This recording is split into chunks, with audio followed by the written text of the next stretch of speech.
నేటి దిన సర్వారాధనలోని సర్వసంపూర్ణత పెండ్లి రూపు పెండ్లి కుమారుడు మెండుగా అనుగ్రహించును గాక. ఆమేన్. అందరికీ మరణాత. మనలను ప్రేమించుచు తన రక్తము వలన మన పాపముల నుండి మనల్ని విడిపించిన వానికి మహిమయు ప్రభావమును యుగయుగములు కలుగునుగాక. ఆమేన్. సంఖ్యాకాండ గ్రంథము 6వ అధ్యాయము 22, 23 వచనములను పఠించుకుందాం. యెహోవా మోషేకు ఇలాగు సెలవిచ్చెను, నీవు అహరోనుతోనూ అతని కుమారులతోనూ ఇలాగనుము, మీరు ఇశ్రాయేలీలను ఎలాగు దీవించవలెను. యెహోవా నిన్ను ఆశీర్వదించి నిన్ను కాపాడునుగాక. యెహోవా నీకు తన సన్నిధి కాంతిని ప్రకాశింపజేసి నిన్ను కరుణించునుగాక. యెహోవా నీ మీద తన సన్నిధి కాంతిని ఉదయింపజేసి నీకు సమాధానము కలుగజేయునుగాక. చాలండి స్నేహితులారా, గమనించండి. చదవబడినటువంటి వాక్య భాగములో దేవదేవుడు, బాగా వినండి, దైవ జనాంగమైనటువంటి ఇశ్రాయేలీల నాయకుడైనటువంటి మోషే గారితో మాట్లాడుతూ దైవ యాజకులైనటువంటి అహరోనుతోనూ అతని కుమారులతోనూ చెప్పమని సెలవిచ్చినటువంటి మాట ఏంటి అని అంటే, ఒకటి, మీరు దేవుని ప్రజలను దీవించాలి అంటే ఇలాగూ దీవించాలి. బాగా వినండి. చాలా రకాలుగా దీవెనలు ఆశించేటువంటి వారముగా ఉన్నాం. దేవుని దృష్టిలో ఏది దీవెన? ఎందుకంటే క్రొత్త సంవత్సరములోనికి అడుగు పెట్టినటువంటి మనము అనేక దీవెనలు ఆశించేటువంటి వారముగా ఉన్నాం. కానీ ఈరోజు పరిశుద్ధాత్మ తండ్రి మన ముందు పెడుతూ ఉన్నటువంటి దీవెన ఏంటి అని అంటే, దేవుని దృష్టిలో ఉన్నటువంటి దీవెన. ఎవరి దృష్టిలో చెప్పండి? నూతన సంవత్సరములోనికి మనలను నడిపించినటువంటి దేవుని దృష్టిలో ఏ దీవెన మనకు ఇవ్వాలి అనేటువంటి ఉద్దేశముతో ఈ నూతన సంవత్సరములోనికి నడిపించారో చదవబడినటువంటి వాక్య భాగములో తేటగా కనబడతా ఉంది. ఏంటి అని మనం ఆలోచన చేస్తే, ఆ రోజు ఈ దీవెన ఎవరికి ఇవ్వాలని దేవుడు ఉద్దేశపడ్డారంటే, బాగా వినండి, దేవుని ప్రజలైనటువంటి ఇశ్రాయేలీలకు. ఎవరికి చెప్పండి? రైట్. ఎప్పుడు ఇవ్వాలి అని ఉద్దేశపడ్డారు అని మనం ఆలోచన చేస్తే, ఇశ్రాయేలీలు ఐగుప్త దేశములో నుంచి బయటికి వచ్చి పాలస్తీనా దేశములోనికి అడుగుపెట్టిన తరువాత, లేదు, ఐగుప్త దేశాన్ని విడిచిపెట్టి పాలస్తీనా దేశానికి వెళ్ళేటువంటి మార్గములో ఈ దీవెనలు వారికి ఇవ్వాలి అని దేవుడు ఉద్దేశపడ్డారు. పరిశుద్ధాత్మ తండ్రి నా జ్ఞానానికి ఈ మాటలు ఎలాగున బోధపరుస్తూ ఉన్నారు అంటే, ఇశ్రాయేలీలు ఐగుప్త దేశములో గడిపినటువంటి 435 సంవత్సరములు గతించిన కాలములో మనము గడిపినటువంటి పాత సంవత్సరాలకు సాదృశ్యముగా మనము గ్రహిస్తే దేనిగా అంటే 2023 సంవత్సరము, 2024 సంవత్సరము, దాని వెనక ఉన్నటువంటి సంవత్సరములన్నిటినీ కూడా దేనికి సాదృశ్యముగా మనము గమనించాలి అంటే ఈ పాత స్థితికి సాదృశ్యం, లేదు ఇశ్రాయేలీయులు ఐగుప్త దేశములో ఉన్నటువంటి స్థితికి సాదృశ్యం. ఇశ్రాయేలీయులు ఐగుప్త దేశము నుంచి దేవుని చేత తోడుకొని రాబడుతూ ఉన్నటువంటి తరుణములో ఇక మీరు ఎక్కడికి వెళుతున్నారంటే ఏం విడిచిపెట్టారంటే ఐగుప్తును విడిచిపెట్టారు, అంటే పాత స్థితిని విడిచిపెట్టారు. ఈరోజు మనతో ఏమంటున్నారంటే పాత సంవత్సరాన్ని మీరు దాటారు. కాబట్టి ఈ పాత స్థితిని విడిచిపెట్టినటువంటి మీరు దీవించబడాలి అనేటువంటిది మీ ఉద్దేశం, మిమ్మల్ని దీవించాలి అనేటువంటిది కూడా నా ఉద్దేశం అని ఆ రోజు దేవుడు వారితో మాట్లాడినట్లుగా ఈరోజు మనతో కూడా మాట్లాడుతూ ఉన్నారు. ఇప్పుడు ఇశ్రాయేలీయులు ఎక్కడికి వెళ్ళబోతా ఉన్నారు? కనాను దేశానికి వెళ్ళబోతా ఉన్నారు. కనుక ఇశ్రాయేలీల కనాను దేశం యొక్క ప్రయాణమును ఏమండి మన యొక్క నూతన యెరూషలేము అనేటువంటి పట్టణం యొక్క ప్రయాణమునకు మనము ఆపాదించుకోవలసినటువంటి వారముగా ఉన్నాం. బాగా గ్రహించండి. ఇశ్రాయేలీల కనాను దేశము యొక్క ప్రయాణములో ఏ ఏ దీవెనలు వారు అందుకుంటే వారు కనాను దేశాన్ని చేరుకోగలరో అలాగున ఈ 2025 సంవత్సరములోనికి పరిశుద్ధాత్మ తండ్రి గారి చేత తోడుకొని రాబడినటువంటి మనము ఈ 2025 సంవత్సరములో నుండి నూతన యెరూషలేము అనేటువంటి పరిశుద్ధ పట్టణములోనికి మనం చేరుకోగలం. ఇట్లాగున ఈ సంగతిని మనం అర్థం చేసుకోవటానికి పరిశుద్ధాత్మ తండ్రి ప్రేరేపిస్తూ ఉన్నారు. దేని కొరకు వాడుకోవాలి? ఈ 2025 సంవత్సరాన్ని ఇశ్రాయేలీలు తన యొక్క ప్రయాణాన్ని ఎలాగైతే కనాను దేశానికి చేరుకోవటానికి దేవుడు ఏర్పాటు చేశారో ఈ 2025 సంవత్సరము అనేటువంటి ప్రయాణం. ఏ ప్రయాణం? అందరూ మాట్లాడాలన్నా ఎక్కడో ఉన్నారు కొంతమంది. కనుక 2025 సంవత్సరము అనేటువంటి ప్రయాణం పరమ కనానుకు లేదా నూతన యెరూషలేము అనేటువంటి పరిశుద్ధ పట్టణానికి మనను చేర్చేటువంటి ప్రయాణముగా మనం భావించి ఆ రీతిగా ఈ సంవత్సరాన్ని వాడుకోగలిగితే ఇక క్రొత్త సంవత్సరం కొరకు ఎదురు చూడవలసినటువంటి అవసరం అనేటువంటిది ఉంటుందా? ఉండదు. అక్కడికి వెళ్ళిన తర్వాత మరి కొత్త సంవత్సరం లేకపోతే ఎట్లాగూ చెప్పండి ఒకసారి. అయ్యో అక్కడ ఉందంతా కొత్తదే కదా. ఎక్కడ? నూతన యెరూషలేము అనేటువంటి పరిశుద్ధ పట్టణంలో ఉన్నదంతా కూడా క్రొత్తదే, పాతది ఏదైనా ఉందా? కనుక దేవుని యందు ప్రియ స్నేహితులారా గమనించండి. ఇక్కడ మనం ఆలోచన చేస్తే ఆ రీతిగా ఈ ప్రయాణాన్ని చేస్తూ ఉన్నటువంటి ఇశ్రాయేలీలతో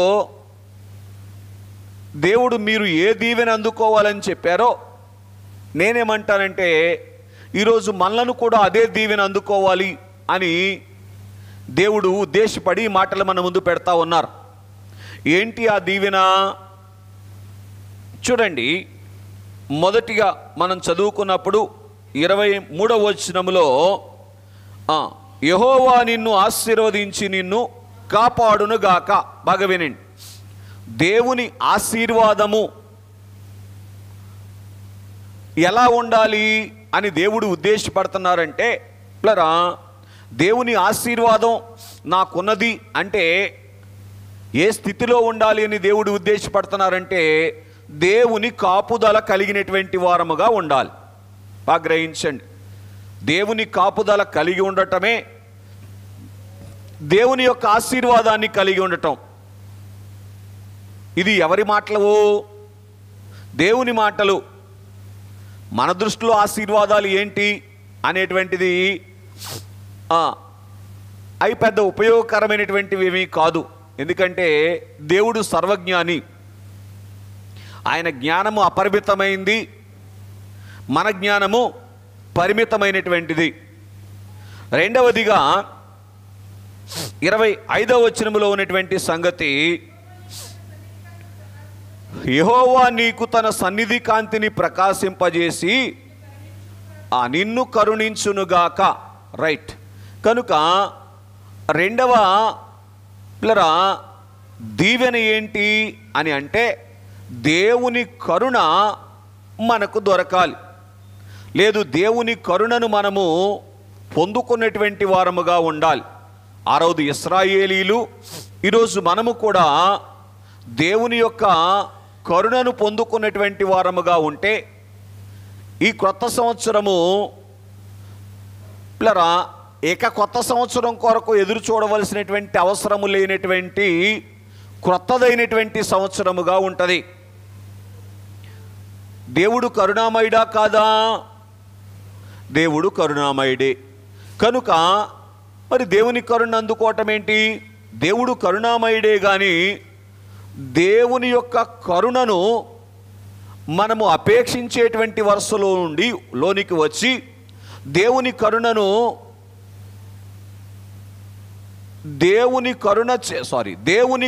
చేత మనము కరుణించబడాలి. దేని చేత? చాలా వాటి చేత కరుణించబడటానికి మనం ఇష్టపడతా ఉన్నాం. నేనేమంటానంటే దేవుని కరుణ చేత కరుణించబడినటువంటి స్థితిలోనికి రాగలిగితే పిల్లరా మన ప్రయాణములో క్షేమాన్ని మనం కలిగి ఉండి చేరుకోవలసినటువంటి గమ్యాన్ని చేరుకుంటాం. ఏ గమ్యం? 2026 అనే గమ్యమా? ఏ గమ్యం? వెరీ గుడ్, నూతన యెరూషలేము అనేటువంటి గమ్యం. రైట్. మూడవదిగా మనం చూస్తే 26వ వచనంలో ఉన్న మాట, యెహోవా నీ మీద తన సన్నిధి కాంతిని ఉదయింపజేసి నీకు సమాధానము కలుగజేయునుగాక. రైట్. కనుక మూడవ సంగతి ఏమిటి అంటే దేవుని దృష్టిలో దేవుని ప్రజలు అందుకోవలసినటువంటి దీవెన ఏంటి అంటే దేవుడిచ్చేటువంటి సమాధానం.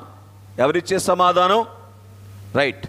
కనుక అందుకే ప్రభువు చెప్పిన మాట ఏంటంటే సువార్తల్లో, లోకమిచ్చినట్లు నేను ఇవ్వట్లేదు, పూర్తి చేయండి, నా శాంతినే మీకు అనుగ్రహిస్తూ ఉన్నాను. అర్థమవుతుందండి? కనుక ఇక్కడ మనం చూస్తే ఈ 3 భాగ్యాలు ఎవరైతే అందుకోగలుగుతారో వారి యొక్క ప్రయాణములో వారికి ఏముంటుందంటే భద్రత ఉంటుంది. వారి ప్రయాణము వారిని క్షేమకరమైనటువంటి స్థలములోనికి తీసుకొని వెళ్తుంది. ఎందుకని అంటే ఇశ్రాయేలీలతో దేవుడు ఎందుకు ఈ మాట చెప్తున్నారు అని అంటే అంతకుముందు 435 సంవత్సరాలు వారు ఎక్కడ ఉన్నారు అంటే క్షేమము లేనటువంటి స్థలములో ఉన్నారు. ఐగుప్తు దేశంలో ఉన్నటువంటి వారుగా ఉన్నారు. బాగా వినండి. ఐగుప్తు దేశములో ఉన్నప్పుడు ఇశ్రాయేలీలు దేవజనాంగమేనా? ఐగుప్తు దేశమును దాటిన తర్వాత దేవజనాంగమా? ఎప్పుడూ దేవజనాంగమే. మనం కూడా పూర్తి చేయండి 2023లో 24లో 22లో 21లో కూడా దేవజనాంగమే. కానీ దేవజనాంగము కలిగి ఉండవలసినటువంటి క్షేమము అనేటువంటిది అందుకోలేకపోయాం. ఆ రోజు ఇశ్రాయేలీలు ఐగుప్తీయుల దృష్టిలో దేవజనాంగముగా కనబడ్డారు, కానీ ఇశ్రాయేలీలు దేవజనాంగము అనుభవించేటువంటి భాగ్యాన్ని అనుభవించలేకపోయారు. కాబట్టి దేవుడు ఏమంటున్నా అంటే, you have to move in another way. క్రొత్త సంవత్సరంలో మీరు ఏం చేయాలి అంటే కొత్త మార్గంలో ప్రయాణం చేయాలి. ఏ మార్గం? ఏంటి కొత్త మార్గం? అన్నీ పాత రోడ్లే ఉన్నాయిగా, చెప్పండి ఏంటి కొత్త మార్గం అని అంటే, దేవుని దృష్టిలో ఏది ఆశీర్వాదమై ఉన్నదో ఆ ఆశీర్వాదాన్ని అందుకునేటువంటి మార్గం, దేవుని దృష్టిలో ఏది దీవెన అయి ఉన్నదో ఆ దీవెనను మనము స్వతంత్రించుకునేటువంటి మార్గములో ప్రయాణం చేస్తే ఎలాగుంటాం? దేవుని చేత ఆశీర్వదించబడినటువంటి వారముగా ఉండి పూర్తి చేయండి. ఇక ఆశీర్వదించబడాల్సినటువంటి స్థితి కొరకు ఎదురు చూసేటువంటి పరిస్థితిలో లేనటువంటి అనుభవములోనికి రాగలుగుతాం. అదే నూతన యెరూషలేమునకు చేరినటువంటి పరిస్థితి. కాబట్టి దైవజనాంగమైనటువంటి ఇశ్రాయేలీలైనటువంటి వారు పేరుకు దేవుని జనాంగముగా ఉన్నప్పటికీ కూడా ఐగుప్త దేశంలో వారు ఉన్నప్పుడు దేవుని కాపుదలను వారు అందుకోలేకపోయారు. రెండవది, దేవుని యొక్క కరుణను వారు సంపాదించినటువంటి స్థితి వారి యొక్క జీవితములో లేదు. ఎవరై ఉండి? దేవుని ప్రజలై ఉండి. మూడవది, దేవుడిచ్చేటువంటి సమాధానము వారు అంటే దేవుని ప్రజలు ఎలాగూ నెమ్మది కలిగి ఉంటారో అటువంటి నెమ్మది కలిగినటువంటి స్థితి వారి జీవితంలో కనబడలేదు. ఏంటి కారణం అని మనం ఆలోచన చేస్తే, పిల్లరా, ఇశ్రాయేలీలైనటువంటి వారు ఐగుప్తులో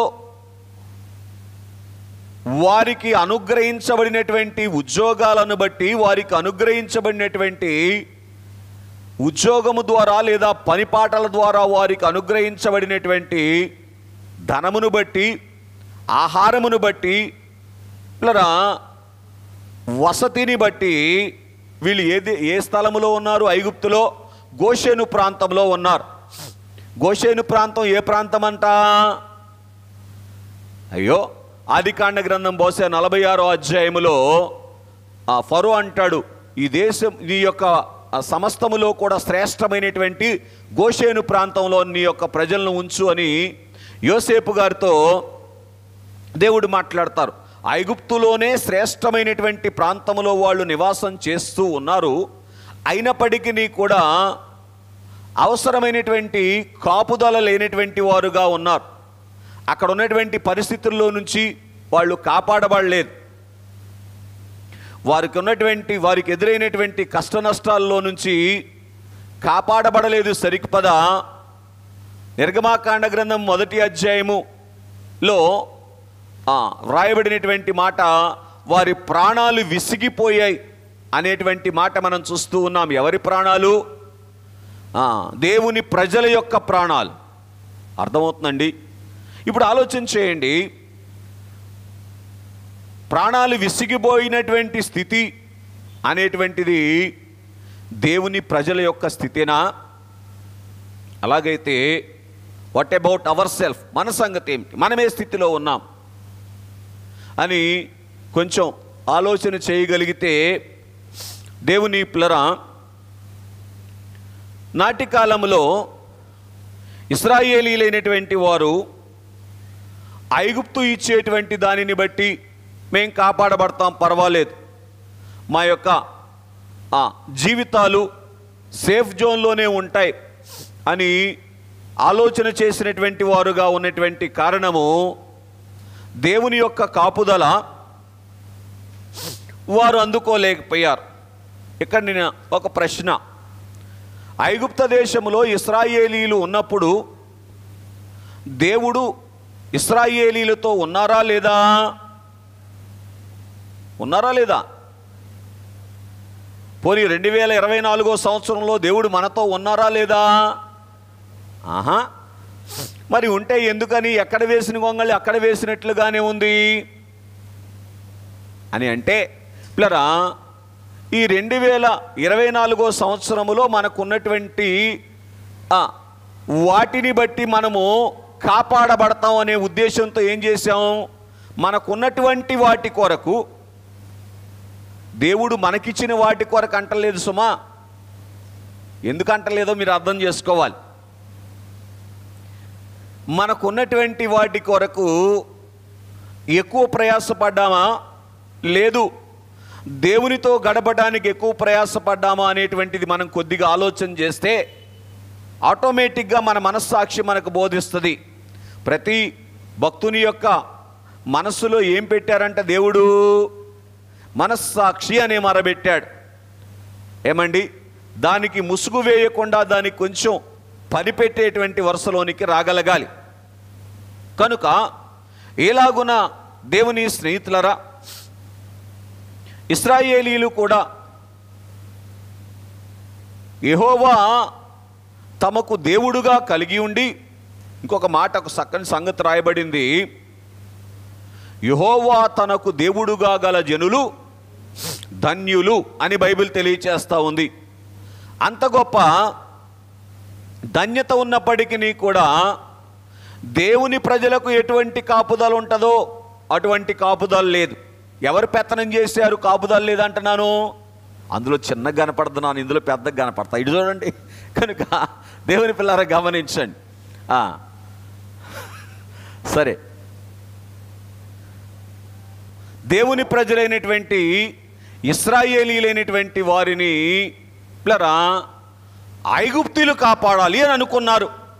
ఎవరయ్యుండి? దేవుని ప్రజలయ్యుండి మమ్మల్ని ఐగుప్తీయులు కాపాడతారు అని ఏం చేశారు? ఏదో కొద్ది సమయానికి దేవుడు అక్కడికి పంపిస్తే ఇక్కడేదో బాగుందని చెప్పేసేసి సెటిల్ అయిపోయారు.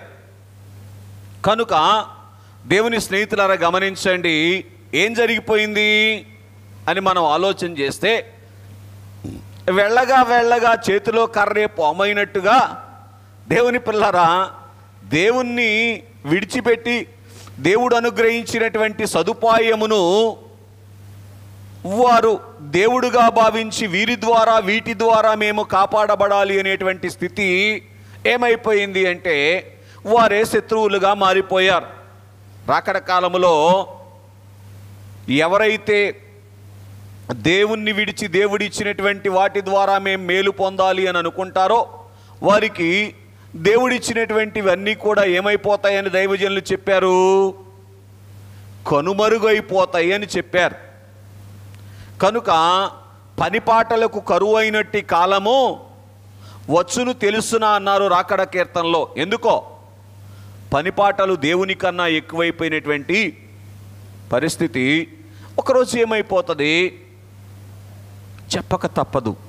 ఎందుకంటే ఏదో ఒక రీతిన దేవుడు తన ప్రజలను క్రమపరుచుకొని దేవుడు సిద్ధపరిచినటువంటి స్థలములోనికి తీసుకొని వెళ్ళాల్సిందే. ఇది దేవుని యొక్క కఠినతము కాదు సుమా, దేవుని యొక్క ప్రేమ. ఏం చెప్పండి? కనుమరుగు చేయటములో కూడా దేవుని యొక్క ప్రేమని మనం గ్రహించాలి. కనుక నాటి కాలములో ఇశ్రాయేలీల జనాంగము మేము ఐగుప్తీయుల చేత మాకు అనుగ్రహించబడినటువంటి సంపాద్యము చేత మేము కాపాడబడతాం.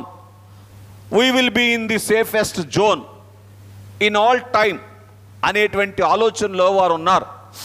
ఇదే ఎంత ప్రమాదాన్ని తీసుకొని వచ్చింది అంటే ఇంకెందుకు వచ్చింది, చస్తే పోలా అనేటువంటి పరిస్థితి వారి జీవితములోనికి వచ్చినట్లుగా నిర్గమాకాండ గ్రంథము 1వ అధ్యాయము 14వ వచనములో వ్రాయబడినటువంటి మాట ఏమిటి అంటే, చివరి మాట చదివితే ప్రాణాలు విసిగిపోయినాయి అంట. ప్రాణము ఇక సుగజల్లుకో అంటుంది ప్రాణం. కనుక దేవుని పిల్లరా ఇటువంటి పరిస్థితి ఎదురైనట్లుగా మనం చూస్తూ ఉన్నట్లుగా ఎందుకో ఈ 2024 ఇది పోనన్నా పోను, లేకపోతే ఇంకొక మాట నా నోటితో రాకూడదండి అనేటువంటి పరిస్థితులు బహుశా ఎన్ని దాటుకున్న తర్వాత దేవుడు తన అధికమైన కృపచేత 24వ సంవత్సరాన్ని అనుగ్రహించారు. ఏంటి దీనికి కారణం అంటే, ఈ అవసరమైన దేవుని చేత మేము కాపాడబడుతూ ఉన్నాం అనేటువంటి సంగతి బాగా వినండి. ఈ లోకములోనికి వచ్చినటువంటి ప్రతి మానవుడు సంగతి పక్కన పెడితే ప్రతి భక్తుడు కూడా అనుకోవాలి. దేవదాసయ్య గారు చెప్పిన మాట, దేవుడు దీవించుట మానవుడు జీవించుట ఏకకాలములో జరుగుతూ ఉన్నాయి. కనుక ఈ సంగతిని ఆ రోజు ఇశ్రాయేలీలు కావచ్చు, 2024లో మనము కావచ్చు గ్రహించలేనటువంటి పరిస్థితి. దేవుని యొక్క కాపుదల అంటే అదృశ్యుడైనటువంటి దేవుని యొక్క అదృశ్య హస్తాన్ని చూడలేకపోయినటువంటి పరిస్థితి, దేవుడిచ్చేటువంటి కాపుదలను అందుకోలేనటువంటి ప్రమాదమైపోయింది. కాబట్టి ఇప్పుడు మీరు ప్రయాణంలోనికి వచ్చారు. ఏ ప్రయాణంలోనికి? ఇశ్రాయేలీలేమో పాలస్తీనా దేశం యొక్క ప్రయాణానికి, అంటే పాలు తేనెలు ప్రవహించేటువంటి దేశంలోనికి ప్రయాణానికి. మనమే ప్రయాణంలోనికి వచ్చాం. ఏ ప్రయాణంలోనికి వచ్చాం? అవునా? నూతన యెరూషలేం ప్రయాణానికే వచ్చారా? లేదు ఎకరాలు పెంచుకునే ప్రయాణమా? అది కావాలి ఇది కావాలంటే కుదరదు. కనుక దేవుని యందు ప్రియ స్నేహితులరా గమనించండి, ఈ ప్రయాణంలోనికి దేవుడు మనల్ని తీసుకొని వచ్చినప్పుడు, ఈ ప్రయాణములో ఆ రోజు ఇశ్రాయేలీయులను ఐగుప్తు ఎలాగైతే ఆకర్షించిందో, ఇశ్రాయేలీయులను మార్గమధ్యములో అమాలేకీలైనటువంటి వాళ్ళు ఎలాగైతే ఎదుర్కొన్నారో, అలాగే ఈ ప్రయాణములో ఇశ్రాయేలీలైనటువంటి వాళ్ళు ఏమండి, నిర్గమాకాండ గ్రంథము బహుశా 15వ అధ్యాయములో నీరు దొరకనటువంటి పరిస్థితి వారికి ఎదురైందో, ఇటువంటి ప్రతికూలతలు ఎన్ని ఎదురైనప్పటికీ కూడా గ్రహించండి, దేవుని యొక్క కాపుదల వైపు చూసినటువంటి కారణము ఎవరు చూశారు? ఇశ్రాయేలీల నాయకుడైనటువంటి మోషే గారు చూసినటువంటి కారణము పిల్లరా అక్కడికి వారు నడిపించబడ్డారు. కనుక మరి ఎందుకు ఇశ్రాయేలీలు బహిరంగముగా నడిపించబడినట్లుగా కనబడినా ఎక్కడ దాకా నడిపించబడ్డారు? అరణ్యములో దాకా వరకే నడిపించబడ్డారు. కానీ అరణ్యములో ఏమైపోయారంట వాళ్ళు? ఒక కాలేబు యెహోషువ తప్ప అందరూ రాలిపోయారు. కారణం ఏంటి అంటే ఇలా దేవుని కాపుదల వైపు చూడనటువంటి పరిస్థితి. దేవుడు మమ్మల్ని ఆశీర్వదించాలి అని అనుకుంటూ ఏమనుకుంటున్నారు? పాలస్తీనా దేశం కావాలి మాకు. ఏం కావాలి? పాలు తేనెలు ప్రవహించేటువంటి స్థితి కావాలి అనుకుంటున్నారు. కానీ కాపాడే దేవుడు నాతో ఉండాలి అనేటువంటి ఆలోచన లేనటువంటి బలహీనత ఏమైపోయింది అని మనం ఆలోచన చేస్తే, వారికి దేవుణ్ణి కలిగి ఉండి కూడా దేవుడు వారితో ఉన్నప్పటికీ కూడా దేవుని కాపుదల అందుకోలేనటువంటి పరిస్థితిలోనికి వచ్చింది. కనుక దేవుడు ఏమంటున్నారంటే పిల్లరా, నేను చదవండి అదే వచనం 23వ వచనం, నిన్ను కాపాడునుగాక. అంటే దేవుడు కాపాడినటువంటి స్థితిని అందుకునేటువంటి ధన్యతలోనికి రావటమే దేవుని యొక్క దృష్టిలో ఆశీర్వాదముగా, అదే దేవుని ప్రజలకు ఆశీర్వాదము అని దేవుడు తెలియచేస్తూ ఉన్నారు. రెండవ సంగతి ఏమిటి అంటే పిల్లరా, నిన్ను కరుణించునుగాక. దేవుడు ఏం చేయాలంటండి? కరుణించాలి. ఇప్పుడు దేవుడు కరుణించాలంటే ఏం చేయాలంట? అక్కడే వ్రాయబడింది, యెహోవా నీకు తన సన్నిధిని ప్రకాశింపచేసి. బాగా వినండి, దేవుని సన్నిధి ఇశ్రాయేలీలతో ఐగుప్తులో ఉన్నప్పుడు ఉన్నదా లేదా? వారితో ఉన్నది. కానీ వారేం చేయలేదంటే దేవుని సన్నిధిలో లేరు. దేవదాసయ్య గారు చెప్తూ ఏమన్నారు చెప్పండి? సన్నిధిలో నీ ఉన్న ఎడల సన్నిధి నీలో ఉండును. భలే చెప్తున్నారండి. ఇంకా మీకేం చెప్పను నేను వాక్యం, అవునా కాదా? అన్నీ చేసేవి చెప్తున్నారు కదూ. కనుక దేవుడు మిమ్మల్ని దీవించునుగాక. కొంచెం గట్టిగా చెప్పండి. కనుక దేవుని యందు ప్రియ స్నేహితులారా గమనించండి. ఇక్కడ మనం ఆలోచన చేస్తే దేవుని యొక్క కరుణను మానవులైనటువంటి వారు, భక్తులైనటువంటి వారు అందుకోకుండా ఏమి కలిగి ఉన్నప్పటికీ కూడా, బాగా వినండి, కరుణించబట్టం అనేటువంటిది జరగదు. ఏం కలిగి ఉన్నారు ఇశ్రాయేలీలు? ఏదో కలిగి ఉన్నారు, అవునా?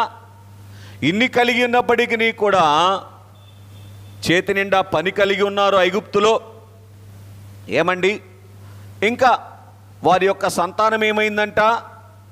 మొదటి అధ్యాయంలోనే ఉంటుంది, బహుశా 4వ వచనంలో బహుగా విస్తరించిందంట. ఇన్ని కలిగి ఉన్నప్పటికీ కూడా, పూర్తి చేయండి, దేవుని యొక్క కరుణ వారు అందుకోలేకపోయారు. ఎట్లా చెప్పనివ్వండి, బాగా వినండి. దేవుడు ఇచ్చిన వాటి ద్వారా దేవుని యొక్క కరుణ నాకు దొరికింది అని అనుకుంటే చాలా పొరపాటు. కరుణ ఎవరిలో ఉందో తెలుసా? దేవుడిచ్చిన వారిలో లేదు, దేవుడిచ్చిన వాటిలో లేదు. అవి మన సహాయము కొరకు దేవుడిస్తారు అంతే. కానీ దేవుని పిల్లరా, దేవునిలోనే కరుణ ఉన్నది. అందుకే దేవదాసయ్య గారు దైవ లక్షణాల స్థుతిలో చాలా వివరాలు చెప్పారు. మీరు ఇంటికి వెళ్ళా చదువుకుంటే, ఒక సందర్భంలో ఆయన మాట్లాడుతూ, నేను చిన్నతనములో నాకు అవసరమైనటువంటి ఏ పని నేను చేసుకోలేను గనుక, ఈ అర్థం వచ్చే మాట చెప్పారు సుమా, చేసుకోలేను గనుక నాకు అవసరమైనటువంటి సహాయము చేయుటకు తల్లిదండ్రులను ఇచ్చావు, నీకు స్తోత్రము అన్నారు. నాకు అవసరమైనటువంటి విద్య నేను నేర్చుకోలేను గనుక నాకు ఉపాధ్యాయులను ఇచ్చావు, నీకు స్తోత్రము అన్నారు. బాగా గమనించండి. అంటే దేవుడు ఇచ్చిన వాటిలో ఏం చూడాలి? దేవుడు మన ముందు పెట్టిన వాటిలో ఏం చూడాలి? దేవుని యొక్క కరుణను చూశారు తండ్రి గారు. ఏం చూశారు? దేవుని యొక్క కరుణ చూడగలిగినటువంటి వారుగానే ఉన్నారు గనుక దేవుని కరుణను అందుకున్నారు. ఎందుకంటే దేవుని కరుణ ఏంటి? దైవజనునికి అందిన దేవుని కరుణ ఏంటి? బైబిల్ మిషన్ అందుకోవటమే కరుణండి. మరి మనకేంటి కరుణ? బైబిల్ మిషన్ను భుజానికి ఎత్తుకోవటం మనకు కరుణ. ఇక ఆ పాఠంలోనికి వెళ్తే ఆలస్యమైపోతుంది. కనుక బైబిల్ మిషన్ను ఎత్తి చూపించటం మనం అందుకోవలసినటువంటి కరుణ. కనుక ఎప్పుడు ఆ కరుణను అందుకుంటాం? ఇదిగో ఉద్యోగం, వ్యాపారం, వ్యవసాయం అనేటువంటి వీటిని అందుకోవటానికి ఎందుకు పరిగెడుతున్నాం? వాటిలో ఉన్నది మనకు అర్థమవుతూ ఉంది. బైబిల్ మిషన్లో ఏముందో అర్థమైతే ఏ కరుణ కోసం పరిగెడతాం? అయిపోయా. ఏముంది బైబిల్ మిషన్లో? మేఘం మీదికి వెళ్ళి నేను పాడేదన్. కనుక దేవుని స్నేహితులారా గమనించండి, ఇలాగున దేవుని యొక్క కరుణ ఇశ్రాయేలీలైనటువంటి వారు అందుకోవటము దేవునిలో ఉన్నటువంటి భాగ్యాన్ని అందుకోవటం అని దేవుడు పరోక్షంగా మాట్లాడుతూ, యెహోవా నీకు తన సన్నిధిని ప్రకాశింపజేసి నిన్ను కరుణించునుగాక. కనుక దేవుని కరుణ దొరకాలి అంటే దేవుని సన్నిధి ఇశ్రాయేలీలతో ఉన్నది, కానీ సన్నిధిలో ఇశ్రాయేలీలు ఉండాలి. వారు అందుకోలేని కరుణ, పూర్తి చేయండి, వెరీ గుడ్, మనం అందుకొనుట కొరకే సన్నిధి ఉన్నటువంటి బైబిల్ మిషన్లోనికి మనల్ని నడిపించారు. దేవునికి మహిమ కలుగునుగాక.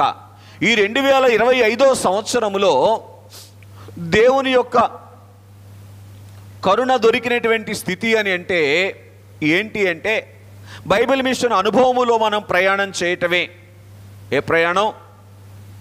బైబిల్ మిషన్ యొక్క అనుభవములో ప్రయాణం చేయటమే. ప్రయాణం చేస్తూ ఉంటే దేంట్లో ప్రయాణం చేసినట్లు? దేవుని కరుణలో ప్రయాణం చేసినట్లు. ఇదేంటి బైబిల్ మిషన్లో బైబిల్ మిషన్ అనుభవంలో ప్రయాణం చేయటం, దేవుని కరుణలో ప్రయాణం చేయటం ఏంటి? బైబిల్ మిషన్కు అన్నీ ఆయనే కదా. బైబిల్ మిషన్కు అన్నీ ఆయనే కదా. ఆ తర్వాత బైబిల్ మిషన్ యొక్క మూలవాక్యము, ఆయన మీతో చెప్పున్నది చేయుడి. ఇక ఆయన చెప్పినట్టు చేస్తూ ఉంటే ప్రయాణం ఎవరి కరుణతో జరుగుద్ది? ప్రయాణంలో ఎవరి కరుణ దొరుకుద్ది?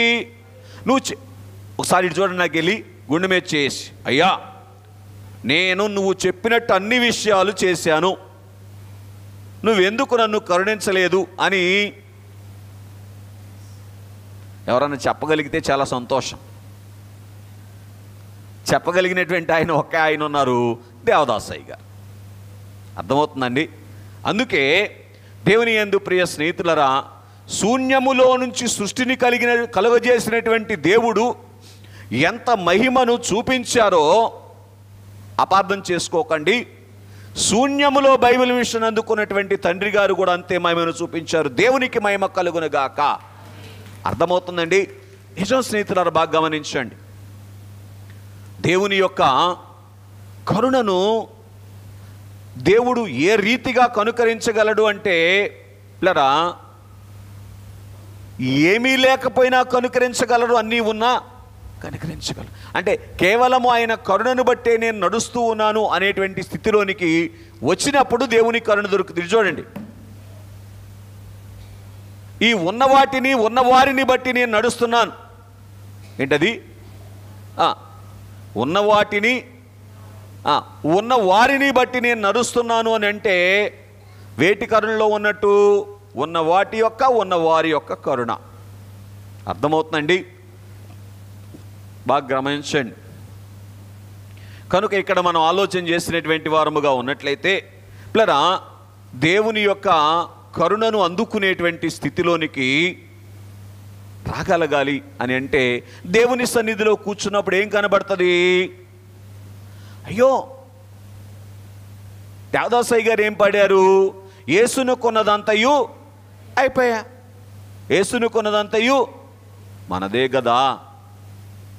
కనుక ఆయన సన్నిధిలో కూర్చున్నారు గనుక ఆయనలో ఏమున్నదో కనబడింది. దీన్ని బట్టే నేను బైబిల్ మిషన్ నడిపించగలను, నేను నడవగలను. కాబట్టి ఏమన్నారు తండ్రి గారు? నాకేమీ కొదువా, అయిపోయా. ఎన్ని కోట్లు ఉన్న వాళ్ళు కూడా నాకేం కొదవా అంటే ఎవరన్నా అంటున్నారు ఇక్కడ? అవుతున్నారు నాకు వెళ్ళి చూసి. అవునా కాదా? కోట్లలోని వాళ్ళు ఎంతమంది ఉన్నారు చెప్పండి? కనుక దేవుని యందు ప్రియ స్నేహితులరా, దేవుడు కోటీశ్వర్లను కనికరించునుగాక. ఆమె అనేసారా అంటారు నాకు తెలుసు. కనుక దేవుని యందు, కనుక ఇక్కడ మనం ఆలోచన చేస్తే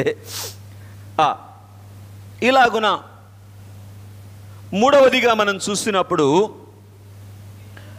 యెహోవా నీ మీద తన సన్నిధి కాంతి ఉదయింపజేసి నీకు సమాధానము కలుగ చేయునుగాక. కనుక బాగా గ్రహించండి, ఇక్కడ రాయబడినటువంటి సంగతి ఏంటి అని మనం ఆలోచన చేస్తే, దేవుని దృష్టిలో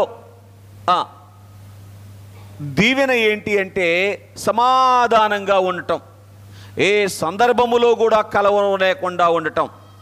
అందుకే పిల్లరా, దైవజనులు ఏమన్నారంటే, ఆకాశం అగ్గైనా భూమి బుగ్గైనా నీ విశ్వాసము చెక్కు చెదరకూడదు, సమాధానము కలిగి నెమ్మదిగా ఉండేటువంటి స్థితిలోనే పిల్లరా కాలము గడిపినటువంటి అనుభవములోనికి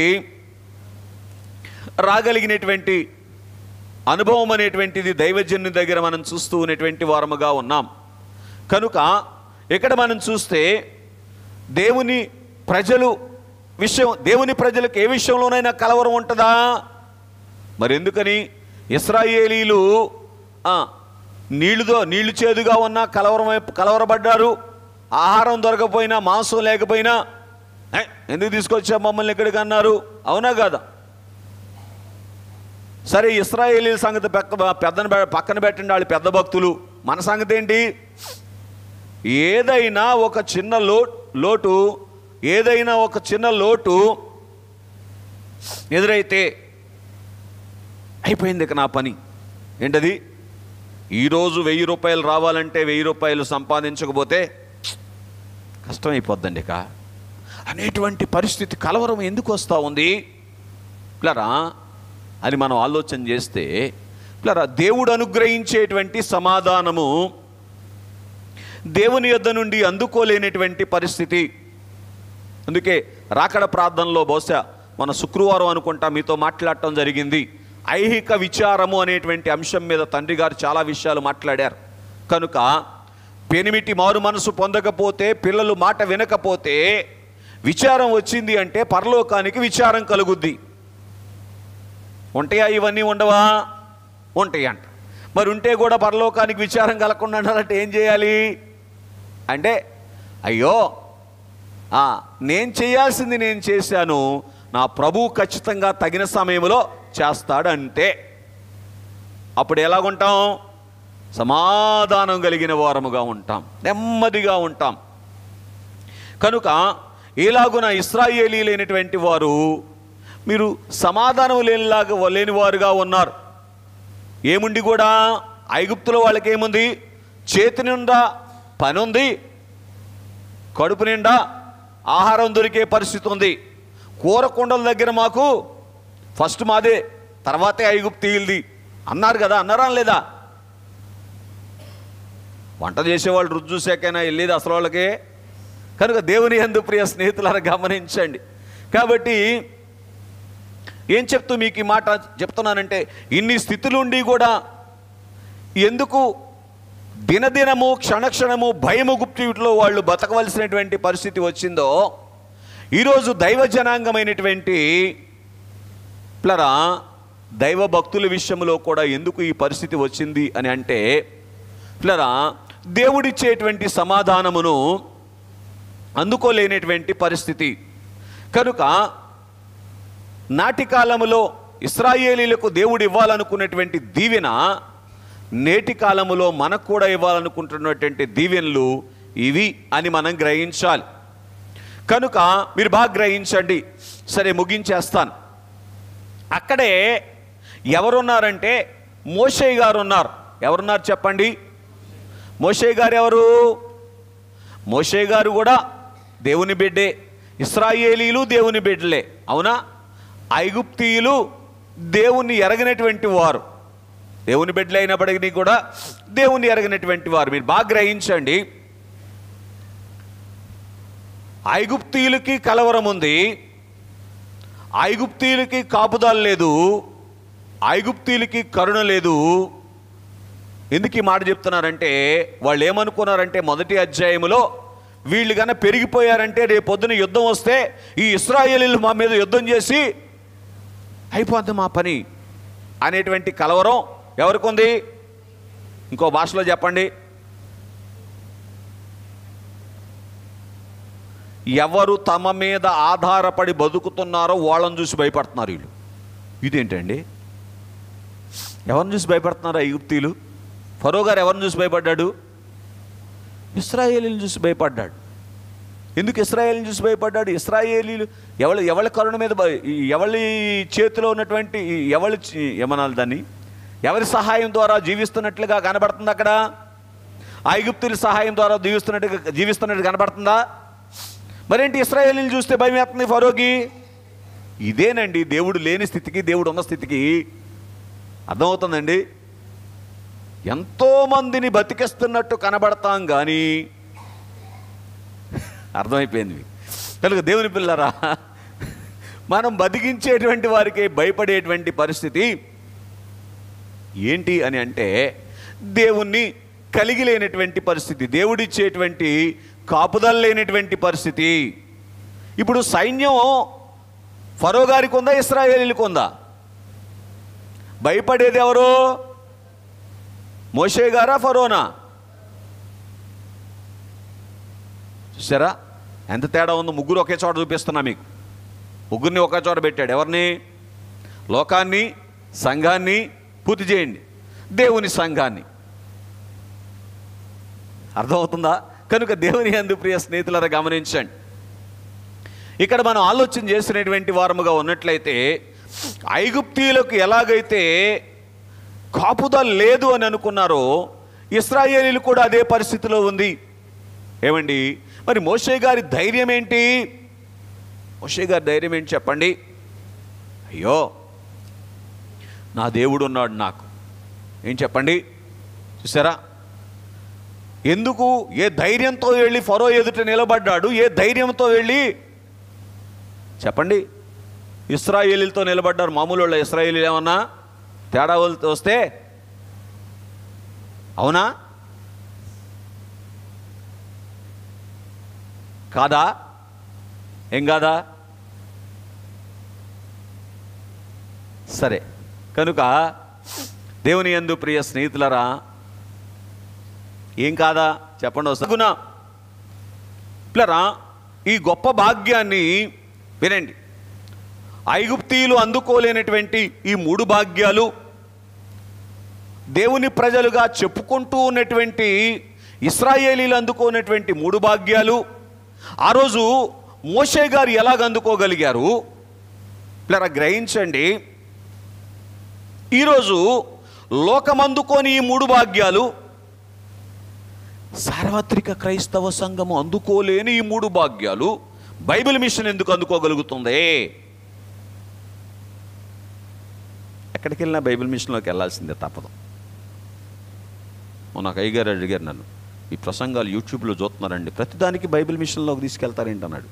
మరి ప్రభు చెప్పారు కదా మతముల మిషన్లన్నీ కూడా బైబిల్ మిషన్లోకి వస్తాయని. మరి ఇక్కడికి రాబోతే అక్కడికి వెళ్ళలేంగా. అక్కడికి రాబోతే అంటే బైబిల్ మిషన్లోకే, బైబిల్ మిషన్ అనుభవంలోనికి. అర్థమవుతుందండి. కనుక దేవుని యందు ప్రియ స్నేహితులరా గమనించండి. అందుకే ప్రార్థన చేయండి. స్నేహితులరా, మోషే గారిలో ఉన్నటువంటి సంగతి ఏమిటి అంటే, సరే 5 విషయాలు ఉన్నాయి దైవజనులు చెప్పినటువంటి విషయాలు. టైం అయిపోయింది, చదివేస్తున్నాను. 1, నూతన విశ్వాసము. 2వది నూతన విధేయత. 3వది నూతన విమోచన. 4వది నూతన స్వస్థత. 5వది నూతన కళ. ఏంటంటే చెప్పండి. నూతన విశ్వాసము, నూతన విధేయత, నూతన విమోచన, నూతన స్వస్థత, నూతన కళ. పిల్లరా, ఇవి ఎవరిని ఉద్దేశించి చెప్పారంటే దైవజనులు నయమాను గారిని ఉద్దేశించి చెప్పారు. నేను మోషే గారికి అప్పీల్ చేస్తున్నాను. మోషే గారిలో ఉన్నటువంటి నూతన విశ్వాసం ఏంటంటే, ఐగుప్తు కోటలో నేను లేకపోయినా పర్వాలేదు, పూర్తి చేయండి. కుటుంబముతో నేను లేకపోయినా పర్వాలేదు, ఇక్కడ ఉన్నాను సేపు, మళ్ళీ ఇంటికి వెళ్ళాలి. కాబట్టి దేవుని పిల్లలు గమనించండి. కాబట్టి సిపోరా గారిని పిల్లల్ని ఏం చేశారు? దేవుడి కన్నా ఎక్కువ ఉండండి మీరు పక్కన అన్నాడు. కనుక దేవుని యందు ప్రియ స్నేహితులను గమనించండి. నా దేవునితో నేనుంటే చాలు. ఏం చేయగలడు? దేవుడు నన్ను కాపాడగలడు. ఆ 3 విషయాలు. దేవుడు నన్ను కరుణిస్తాడు, దేవుడిచ్చే సమాధానం నేను అందుకోగలుగుతాను. ఏవేవైతే లోకం ఇవ్వలేకపోతుందో, ఏవేవైతే కుటుంబం ఇవ్వలేకపోతుందో, ఏవేవైతే యువరాజు స్థానం యువరాజు స్థితిలో ఉన్నటువంటి ఆ స్థితిని ఇవ్వలేకపోతుందో, ఇవన్నీ కూడా వీటికి మించినటువంటివి దేవుడు ఇవ్వగలరు అనేటువంటి విశ్వాసం ఏం చేసింది చెప్పండి? మోషే గారిని ఏం చేసిందంటే పిల్లరా, దేవుణ్ణి వెంబడించేటట్లుగా చేసింది. ఏంటయ్యా నీకు ఆధారం ఎందుకు వచ్చావు? ఎక్కడికి? ఐగుప్త దేశానికి ఎందుకు వచ్చావు అని ఇశ్రాయేలీయులు అడిగితే ఏమన్నాడు? దేవుడితో పంపించాడు. ఫరో దగ్గరికి వెళ్ళి ఏమన్నాడు? మా దేవుడు పంపించాడు. ఇదేనండి నూతన విశ్వాసం. అర్థమవుతుందండి? దేవుడు పంపించాడు, ఇంకా నాకేంటి? దేవుడు నాతో ఉన్నాడు, ఇంకా నాకేంటి? కనుక సరే, చాలా రెఫరెన్స్లు ఉంటాయి కానీ మీ తర్వాత రాసేసుకోండి. దేవుని పిల్లారా గ్రహించండి. మోషే జీవితంలో నూతనమైనటువంటి విశ్వాసము, అంతకు మునుపున్నటువంటి విశ్వాసం వేరే. ఐగుప్తు కోటలో నుండి నాకు తెలిసినటువంటి యుద్ధ నేర్పరితనములో నుంచి ఇశ్రాయేలీయులను రక్షించాలి అనుకున్నాడేమో, కానీ ఆ విశ్వాసములో నుంచి దేవునితో నేనుంటే పిల్లరా, దేవుని కాపుదల నాకు ఉంటుంది, దేవుని కరుణ నాకు దొరుకుతుంది, దేవుడు ఎప్పుడు కూడా నాకు కలవరం రానివ్వడు అనేటువంటి స్థితి. కలవరం తెచ్చేవారి మధ్య కలవరం లేనివాడుగా ఉన్నాడు. కరుణ అందుకోలేని వారి మధ్య కరుణను చూపించగలిగాడు. అర్థమవుతుందండి? కాపుదల లేని వారి మధ్య కాపాడబడినటువంటి వారుగా ఉన్నారు. రెండవ సంగతి నూతనమైనటువంటి విధేయత.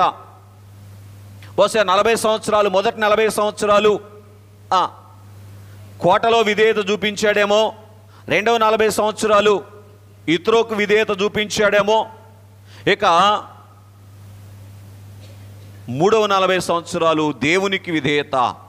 ఈ విధేయతే ఎంత గొప్ప విధేయత అంటే వెళ్ళంటే వెళ్ళటమే. కనుక ఇశ్రాయేలీల ముందుకు వెళ్ళి నిలబడటం అంటే, ఫరో ముందుకు వెళ్ళి నిలబడటం అంటే ఏంటిది? చంపేవారు ముందు వెళ్ళి నిలబడటమే. వామ్మో, ఎంత విధేయత కావాలి, అవునా కాదా? కనుక ఇంత గొప్ప నూతనమైనటువంటి విధేయత. ఎదురుగా ఎర్ర సముద్రం కనబడుతున్నాడు, ఆగిపోయామంటే సాగిపో. నాయన అట్ట కనపడుతుంటే ఇట్ట అంటాడేంటినా? అలాగా, ఓకే, నూతన విధేయత. సరే, ఇంకా చాలా సంగతులు ఉన్నాయి. ఏంటయ్యి? తాగడానికి చుక్క నీళ్ళు వెళ్ళి బండతో మాట్లాడు అంతే. ఎన్ని లక్షల మందికి? 40 లక్షల మందికి ఆహారం లేదు ప్రభువా, ఏంటిది? చేయొద్దు అంతే. ఏంటది? ఊరి బాబోయ్. కనుక దేవుని యందు ప్రియ స్నేహితులరా, సర్లేండి, నూతనమైనటువంటి విమోచన పిల్లరా ఏంటి అంటే, పిల్లరా ఇశ్రాయేలీలైనటువంటి వారికి ఎవరు ఇవ్వలేని విమోచన ఇచ్చారు. అందుకే తండ్రి గారు అన్నారు, మోషే ఇశ్రాయేలీల విమోచకుడు అన్నారు. కనుక బైబిల్ మిషన్ లోకమంతటికి విమోచన ఇవ్వబోతా ఉంది. లోకమంతటికి మతములు మిషనులనియు బైబిలు మిషనులోనికి వచ్చును. అర్థమవుతుందండి? లోకమంతటికి విమోచన ఇవ్వబోతుంది బైబిల్ మిషన్. ఏంటంటే నూతన విశ్వాసము, నూతన విధేయత, నూతన స్వస్థత. కనుక దేవుని పిల్లర ఏంటి మోషే గారిలో ఉన్నటువంటి నూతన స్వస్థత అని అంటే, పిల్లరా స్వస్తి అంటే అర్థం ఏంటంటే మంచి. కనుక గత కాలంలో ఎప్పుడూ చేయలేనటువంటి మంచి కార్యాలు చేయగలిగినటువంటి వాడుగా ఉన్నాడని మనం చూస్తున్నాం. సరే, వివరించలేకపోతున్న సమయం అయింది, క్షమించండి. పిల్లరా ఆ నూతనమైనటువంటి కళ ఏంటి అని మనం ఆలోచన చేస్తే, పిల్లరా నిర్గమాకాండం 11వ అధ్యాయం 3వ వచనం, మత్తయి సువార్త 17వ అధ్యాయం 3వ వచనం మీరు ఇంటికి వెళ్ళా చదువుకుంటే, పిల్లరా ఇశ్రాయేలీలందరి ఎదుట, ఐగుప్తీయులందరి ఎదుట మిక్కిలి గొప్పవాడుగా కనబడ్డాడు. ఎంత గొప్ప కళ! అలాగే పిల్లరా రూపాంతర కొండ మీద పిల్లరా రూపాంతర రూపముతో తన యొక్క కళను అగపరిచారు. కనుక ఈ అనుభవములోనికి రాగలిగితే ఈ క్రొత్త సంవత్సరం పూర్తి చేయండి, క్రొత్తదైనటువంటి భాగ్యాన్ని మనం అందుకోగలుగుతాం. అదే భాగ్యము, అయ్యో బైబిల్ మిషన్, నేనే బైబిల్ మిషను అనేటువంటి అనుభవం ఇందులోకి రావాలంటే ఆ 3 కావాలి. ఏ 3 చెప్పండి, ముగిస్తున్నా. దేవుని కాపుదలను గుర్తించాలి, దేవుని కాపుదల కొరకు కనిపెట్టాలి, సన్నిధిలో ఉన్నటువంటి కరుణను అందుకోవాలి. ఏమండి? సన్నిధి కాంతిలో ఉన్నటువంటి, పూర్తి చేయండి, సమాధానాన్ని అందుకోవాలి. ఈ 3 ఎక్కడ ఉన్నాయి? ఆయనలోనే ఉన్నాయి. అందుకే మనం చేయాల్సింది ఏంటి? ఆ ఒక్కటి చేస్తే చాలు. ఏంటది? సన్నిధి, నూతన సన్నిధి. 2024లో సన్నిధి చేశారేమో కానీ 25లో నూతన సన్నిధి చేస్తే నూతన యెరూషలేము మందే. ప్రయాణం అంతా నూతనముగానే ఉంటుంది. 2024లో ఉన్నవన్నీ ఎదురవుతాయి, అవుతాయి కానీ నూతనంగానే ఉండదు. ప్రయాణం సతికిలబడిపోయే పరిస్థితి ఉండదు. అప్పుడు మేఘం మీదకి వెళ్ళి హల్లెలూయా పాడతాం. అట్టి ధన్యత దేవుడు మనకు అనుగ్రహించునుగాక. ఆమేన్. పరలోకమందున్న మా తండ్రి, నీ నామం పరిశుద్ధపరచబడునుగాక, నీ రాజ్యం వచ్చునుగాక, నీ చిత్తము పరలోకమందు నెరవేర్చున్నట్లు భూమి యందు నెరవేరునుగాక. మా అనుదిన ఆహారము దయచేయండి. మా ఇళ్ళ అపరాధం చేసిన వారిని మేము క్షమించిన ప్రకారం మా అపరాధములను క్షమించండి. మమ్మల్ని శోధనలోనికి తేక దృష్టిని తప్పించండి. రాజ్యము, శక్తి, మహిమ నిరంతరము నీవై ఉన్నావు తండ్రి. ఆమేన్. ప్రవేశ రక్తము జయము, అపవాది క్రియలకు లయము. ప్రవేశ రక్తము సంపూర్ణ విజయము, అపవాది క్రియలకు అనంత నాశనము. హల్లెలూయా, హల్లెలూయా. స్తోత్రం, స్తోత్రం, స్తోత్రం. ఆమేన్, ఆమేన్, ఆమేన్. యెహోవా నిన్ను ఆశీర్వదించి నిన్ను కాపాడును గాక. యెహోవా నీకు తన సన్నిధిని ప్రకాశింపజేసి నిన్ను కరుణించునుగాక. యెహోవా నీ మీద తన సన్నిధి కాంతి ఉదయింపజేసి నీకు సమాధానము కలుగజేయునుగాక. తండ్రి అయిన దేవుని ప్రేమ, కుమారుడైన క్రీస్తు వారి కృపా, సహాయకుడైన పరిశుద్ధాత్మ తండ్రి గారి అన్యోన్య సహవాసము, బైబిల్ మిషన్ అనుభవమును ఈ నూతన వస్త్రములో మనెల్లరికి అనుగ్రహించి మేఘమెక్కించును గాక. ఆమేన్. యేసు రక్తమే జయం, శిలువ రక్తమే జయం, కలువ రక్తమే జయం. మరణాతా.